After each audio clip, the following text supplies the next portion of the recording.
J'avais été convoquée dans le bureau du directeur, voilà, avec un entretien avec mes parents, parce que, en fait, soi-disant, j'avais une trop bonne moyenne pour aller en MFR.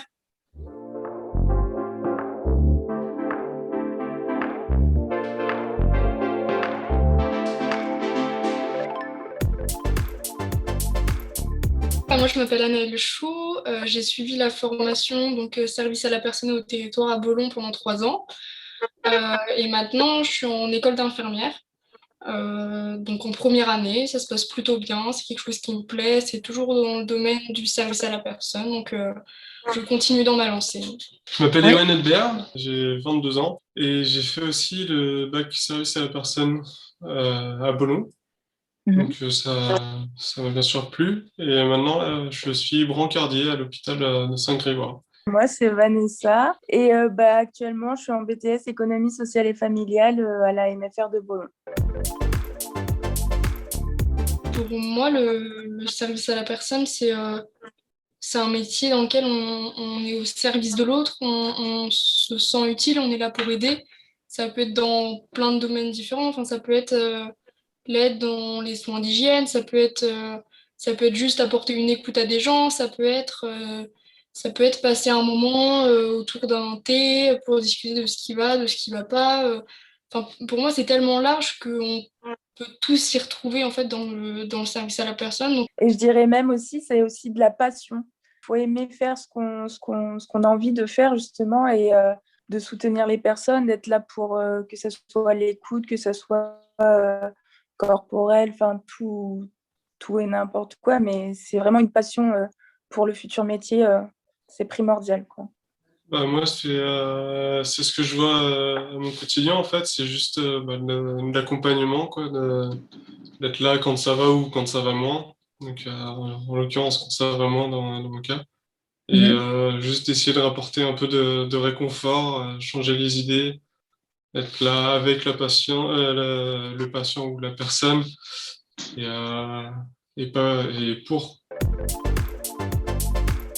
Patience, persévérance, parce que quand même, il faut des fois avoir du caractère ou quoi que ce soit pour faire ces métiers. Et je dirais du courage.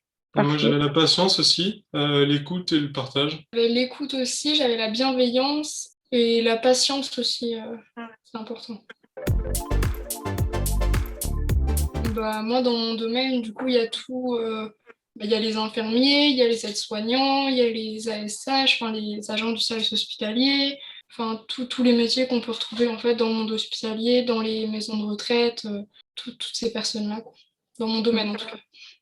Après, du coup, il y a assistante sociale, enfin assistant ou assistante sociale. Il y a moniteur éducateur, éducateur spécialisé, animateur, conseillère économie sociale et familiale. Le choix est très large et c'est bien, quoi. Tous les Très métiers bien. qui se rapprochent de la petite enfance aussi. Tout ce qui est au niveau de l'éducation, les professeurs des écoles, les assistantes maternelles, et en crèche, etc. Et puis à contrario, entre guillemets, pour les personnes âgées, qui se rejoignent un peu avec le milieu hospitalier, avec des infirmières, des aides-soignants, personnel d'entretien.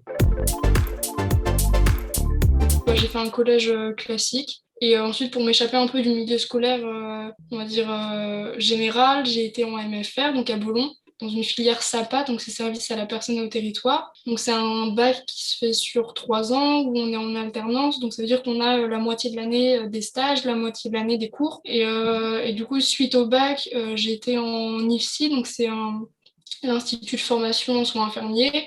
Et donc là, c'est sur 3 ans aussi. Je suis en première année. Et pareil, c'est de l'alternance. Enfin, c'est des périodes de stage et des périodes de cours. Moi, j'ai dérivé un petit peu, parce qu'en sortant du collège, en fait, j'ai fait un bac technologique, sciences technologiques de l'agronomie vivant. C'était vraiment axé sur l'agriculture. J'ai fini ce bac, mais ça me plaisait pas, je n'ai pas eu. Après, je me suis gardé une année où j'ai travaillé en tant qu'animateur grâce au BAFA que j'ai eu. Je fais de l'animation, j'ai fait de l'usine et je voulais reprendre une formation pour avoir un bac.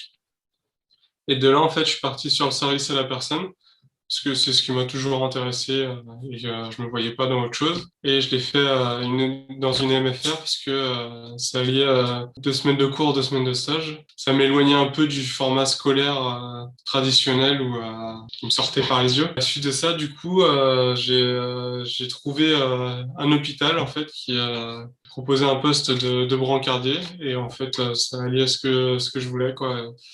Je suis à l'intérieur du bloc, je vois des patients tous les jours, je peux discuter avec des chirurgiens, des infirmières anesthésistes, de ce qu'ils font, et etc. Donc c'est très enrichissant. Il fallait que je sois en contact avec quelqu'un. Je ne pouvais pas travailler dans des bureaux ou alors avec des machines, que ce soit à l'école ou je ne sais quoi. Et du coup, moi, j'ai fait également un bac service aux personnes et au territoire, mais pas dans une MFR. Et après, du coup, j'ai voulu reprendre mes études en continuant en faisant soit un BTS ESF, économie sociale et familiale, ou soit SP3S, service de prestation des secteurs sanitaires et sociaux. Et du coup, je n'ai pas été acceptée, donc j'ai travaillé pendant 1 an en usine.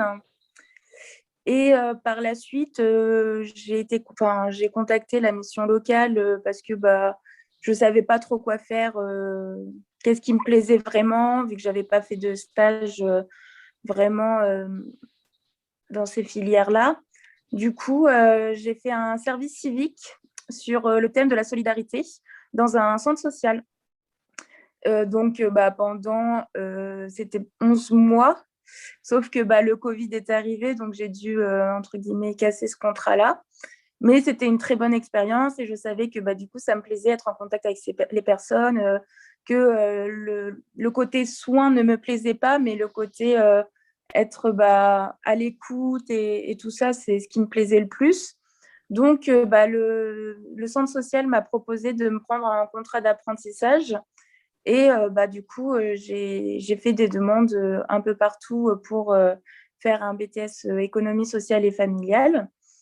Et du coup, voilà pourquoi je suis arrivée à la MFR de Beaulon. Moi, du coup, dans ma formation d'infirmière, j'ai eu 3 stages de 5 semaines. Et ce que je peux faire dans ces stages, ça varie vraiment du milieu où je vais. Mon premier stage, c'était en EHPAD, donc en établissement d'accueil pour les personnes âgées dépendantes. Et là, c'était un peu la découverte, pas tant que ça, parce que j'ai fait le bac pro avec tous les stages, mais en tant qu'étudiante infirmière, donc c'était plus de l'accompagnement dans les soins d'hygiène et accompagner les résidents dans leurs toilettes. C'était les aider au moment de la prise du repas, les accompagner dans des activités aussi, dans des animations, l'aide pour le lever, le coucher, enfin c'était vraiment un accompagnement. Après, dans le côté plus infirmier, c'était beaucoup de la distribution de médicaments. Enfin, voilà, c'était à peu près tout. Après, mon deuxième stage, c'était en unité de médecine interne polyvalente. C'était à Pontchaillou. Après, là, c'était une unité Covid. Donc, c'était encore un peu particulier. Là, j'ai découvert un peu réellement les effets du Covid. En fait, j'ai été un peu immergée dans ce service. On est tout le temps habillé avec avec les masques FFP2, avec les visières, les surblouses. On doit faire des toilettes, des accompagnements dans les gestes d'hygiène avec toute cette tenue. Donc en fait, c'était un stage qui était compliqué parce que physiquement, c'est compliqué, enfin, c'est dur et en plus, émotionnellement, en plus, enfin, il y a quand même beaucoup de décès, donc c'était pas facile. Et là, c'était beaucoup des soins techniques aussi. C'était de la préparation de perfusion, de l'administration de médicaments, des injections, des prises de sang. Et après, le dernier stage que j'ai fait, c'était en psychiatrie. Alors là, c'était beaucoup plus calme. C'était vraiment du relationnel, en fait. Beaucoup de relationnel. C'était de la réhabilitation sociale. Donc, c'était juste, il fallait réapprendre aux personnes qui étaient là. À vivre dans la société, leur apprendre à refaire des démarches, leur réapprendre qu'il faut se laver, qu'il faut se brosser les dents, comment il faut s'habiller. Enfin, c'était vraiment c'était un bon stage, mais du coup beaucoup plus dans le relationnel que les autres, quoi. Moi, ça se passe très bien. Enfin, mes missions sont diverses. Je peux faire, par exemple, actuellement, enfin, on, on fait une distribution de surplus de légumes le vendredi quand on a des légumes d'un maraîcher qu'on a contacté, enfin, un parrainage. Je peux être, par exemple, avec la référente famille du centre social sur l'accompagnement de, de familles sur divers problèmes de dossiers, etc. Je peux faire un accompagnement individuel avec, par exemple, une petite que j'accompagne sur des troubles alimentaires qu'elle peut avoir. J'aide aussi ma référente famille. Par exemple, là, on fait une bourse aux vêtements, bon, qui est un peu remixée à cause du Covid, évidemment. Du coup, on a ciblé des familles qui sont prioritaires. Et du coup, moi, les jours se suivent et se ressemblent très rarement. Parce que à l'hôpital, là, je suis brancardier. Donc, brancardier, on a plusieurs secteurs et moi, je suis très souvent à l'intérieur du bloc. Donc, j'emmène les patients de l'entrée du bloc opératoire jusqu'en salle d'opération. Il nous arrive aussi d'installer des patients. Donc, quand il y a des opérations spécifiques, par exemple, quand ils doivent être sur le ventre, etc., ils sont endormis et après, on fait cette installation.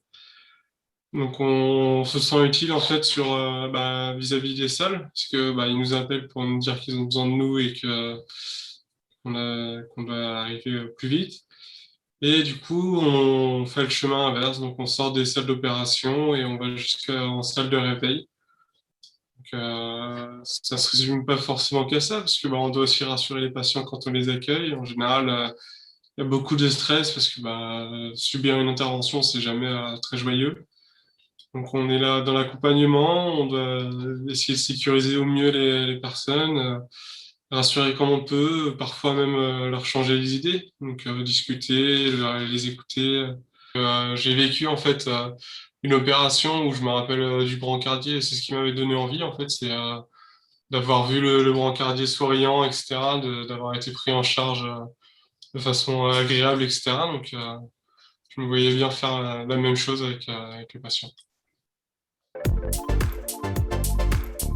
Après, moi, je sais pas, c'est pas tellement une anecdote, mais je sais que sur les MFR, moi, dès que j'en parlais à mon entourage, c'était vu un peu comme l'école pour ceux qui avaient pas des bonnes notes, qui étaient pas bons à l'école. Et en fait, c'est complètement un préjugé. Enfin, quand on est en MFR, il y a de tous les profils. Il y a autant des gens qui ont des facilités à l'école que de difficultés. Enfin, moi, je pense qu'il faut vraiment casser ce préjugé que la MFR, c'est fait pour ceux qui ont des difficultés à l'école, quoi. Et si déjà tout le monde comprenait ça, ce serait sûrement un peu plus attractif, quoi. Puis même, au contraire d'avoir des difficultés, ça nous prépare encore mieux au milieu professionnel en sortie de bac, parce que les stages, ça professionnalise beaucoup. On parle de choses concrètes, on est dans des situations vraiment concrètes, donc ça fait mûrir aussi d'un côté. Puis il y a des partenariats et du coup, on rencontre aussi d'autres étudiants comme, enfin, je sais que moi, avec mon BTS actuellement, on a rencontré justement des étudiants de l'IFSI, des étudiants de médecine, etc. Du coup, c'est toujours un avantage de rencontrer d'autres personnes aussi, quoi. Quand j'étais en troisième, du coup, j'ai annoncé que je voulais faire une MFR, donc avec un bac professionnel. Et j'avais été convoquée dans le bureau du directeur, voilà, avec un entretien avec mes parents, parce que, en fait, soi-disant, j'avais une trop bonne moyenne pour aller en MFR. Alors que c'est un choix, c'est pas par défaut. J'ai entendu à plusieurs reprises, oui, mais ça, c'est pour les gens qui ont des difficultés. Alors que pas du tout, en fait. Enfin, au contraire, c'est même moi qui suis arrivée en IFSI, en fait, je me suis retrouvée complètement avantagée par rapport à certains qui n'avaient jamais fait de stage, qui n'avaient jamais eu d'expérience dans le milieu professionnel. Donc, Au contraire, en fait, c'est complètement nous offrir de l'expérience, nous offrir de quoi voir le monde professionnel. Et donc moi, je m'y suis retrouvée complètement en fait en MFR, quoi.